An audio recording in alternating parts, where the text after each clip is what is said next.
জীবনে যখন সব দরজা বন্ধ হয়ে যায় তখনও একটা দরজা খোলা থাকে, আর সেটা হলো মহাদেবের আশীর্বাদ।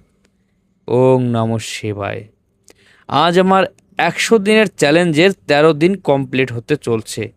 আজকের দিনটি মহাদেবের ভক্তদের কাছে খুবই বিশেষ। জীবনে অনেকবার এমন সময় এসেছে যখন মনে হয়েছে আর হয়তো কিছুই হবে না, কিন্তু প্রতিবারই একটা বিশ্বাস আমাকে এগিয়ে নিয়ে গেছে।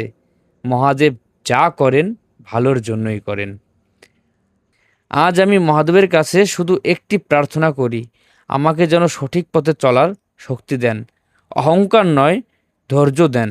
সহজ পথ নয়, সঠিক পথ বেছে নেওয়ার সাহস দেন। এই 100 দিনের চ্যালেঞ্জের প্রতিটি দিন আমি শুধু স্বপ্নের জন্য নয়, নিজের উন্নতির জন্য লড়াই করছি। আপনাদের সকলের জীবনে মহাদেবের আশীর্বাদ থাকুক। হর হর মহাদেব।